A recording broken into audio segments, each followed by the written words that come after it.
नमस्कार, मैं आपके साथ अंजुम मीर। आप देख रहे हैं NCR TV news. NCR TV news में आपका स्वागत है।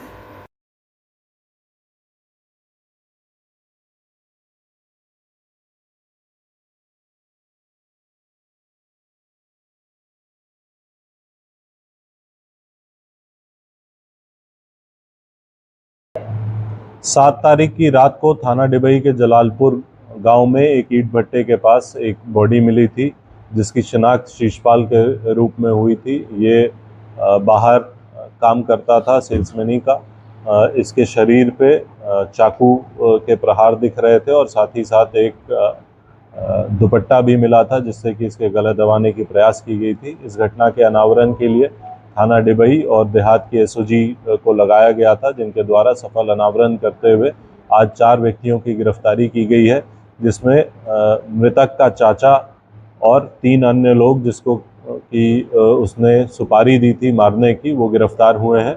पूछताछ में ये बात प्रकाश में आई कि जो मृतक है वो अपने घर वालों से काफ़ी लड़ाई झगड़ा करते रहता था, बदतमीज़ी करता था और एक बार इसने अपनी बहन के साथ भी अश्लीलता की थी, जिससे घर वाले परेशान थे।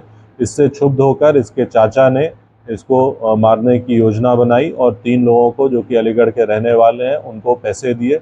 लगभग 1 लाख रुपए इन 3 लोगों को दिए गए थे इसको मारने के लिए, जो कि पिछले 1 वर्ष से प्लानिंग ये कर रहे थे।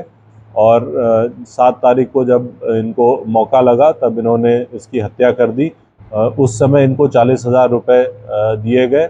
उस 40,000 में से 12,000 रुपये घटना में प्रयुक्त चाकू और मृतक का मोबाइल फ़ोन, जिसको कि जलाकर साक्ष्य मिटाने का प्रयास किया गया था, वो इनके पास से बरामद हुआ है। इन चारों अभियुक्तों को पूछताछ के आधार पर न्यायिक अभिरक्षा में भेजा जा रहा है। इस घटना को कारित करने के लिए इनमें से एक व्यक्ति शैलेंद्र ने अपनी वाइफ की फ़ोटो लगाकर एक व्हाट्सएप बनाया और उससे मृतक से बात करता था और उसको लुभा करके घटनास्थल पर बुलाया और खुद वो चुन्नी पहन के वहाँ बैठा हुआ था। मृतक के वहाँ पहुँचते ही उसके और उसके साथियों द्वारा उस पर प्रहार किया गया, जिससे कि उसकी मृत्यु हुई। इस पूछताछ के आधार पर, अन्य साक्ष्य संकलन के आधार पर इन सभी अभियुक्तों को न्यायिक अभिरक्षा में प्रस्तुत किया जा रहा है। सर, क्या ये लोग प्रोफेशनल किलर्स हैं? अब तक की पूछताछ और जानकारी के अनुसार इनका पूर्व का कोई आपराधिक इतिहास नहीं मिला है। जो अभी बात सामने आई है वो ये है कि इनको पैसों की आवश्यकता थी। ये सब मजदूरी या फिर ऐसे दैनिक रोजगार वाला काम करते हैं, इनको पैसों की आवश्यकता थी और उसी के आधार पर इन्होंने ये घटना कारित करी।